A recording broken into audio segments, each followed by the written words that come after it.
সুনানে আর নাসাই দ্বিতীয় খণ্ড হাদিস নম্বর 3392 তালাক সম্পর্কে। মোহাম্মদ ইবনে ইসমাইল ইবনে ইব্রাহিম আবদুল্লাহ ইবনে মোহাম্মদ ইবনে তামিম রহমতুল্লাহ আলাইহি হইতে বর্ণিত।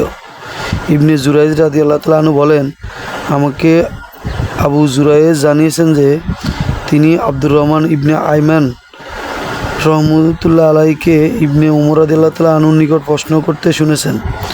আর তখন আবু জুরাইজ রাদিয়াল্লাহু তাআলা আনহু শুনেছিলেন ওই ব্যক্তি সম্পর্কে, আপনার ধারণা কি যে ব্যক্তি তার স্ত্রী ও হায়েজ অবস্থায় তালাক দেয়?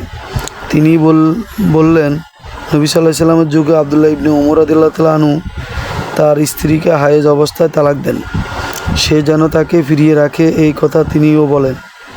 রাসূল সাল্লাল্লাহু আলাইহি সাল্লাম দেওয়া তালাক রদ করলেন। তিনি রাসূল সাল্লাল্লাহু আলাইহি সাল্লাম বললেন, যখন সে পাক হবে তখন ইচ্ছে করলে তাকে তালাক দিবে, না হয় তাকে রেখে দিবে। ইবনে উমর রাদিয়াল্লাহু তাআলা আনহু বললেন, এরপর নবী সাল্লাল্লাহু আলাইহি সাল্লাম বললেন, কোরআনের নির্দেশ অনুযায়ী হে নবী, যখন তালাক দিবেন তখন তাদের ইদ্যত পালনের পূর্ববর্তী অবস্থায় বিবেচনা করে তালাক দিবে। সূরা আত-তালাক সূরা নম্বর 65 আয়াত নম্বর 1।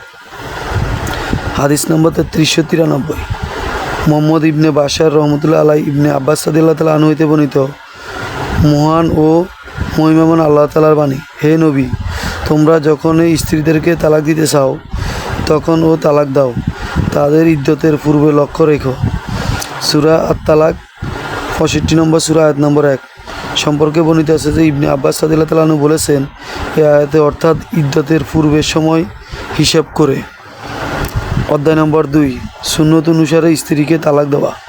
মোহাম্মদ ইবনে ইয়াহিয়া ইবনু আইয়ুব রহমতুল্লাহ আলাইহি আবদুল্লাহ রাদিয়াল্লাহু তাআলা আনহু হইতে বর্ণিত, তিনি বলেন, সুন্নতের তালাক হইল যে পবিত্র অবস্থায় বসবাস করা হয়নি তাকে এক তালাক দেওয়া, এরপর হায়েজ হওয়ার পর পবিত্র হয় তখন আরেক তালাক দেওয়া, যখন সে আবার হায়েজ থেকে পবিত্র হয় তখন আরেক তালাক দিবে, তারপর সে হায়েজের দ্বারা ইদ্যত পালন করবে।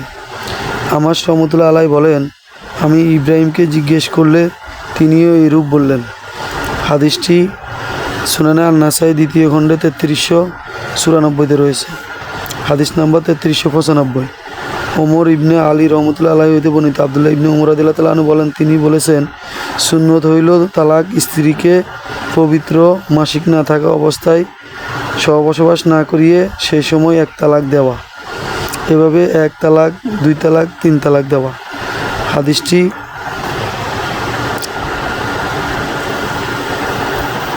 ইবনে মাজায় 2694 নম্বরও রয়েছে।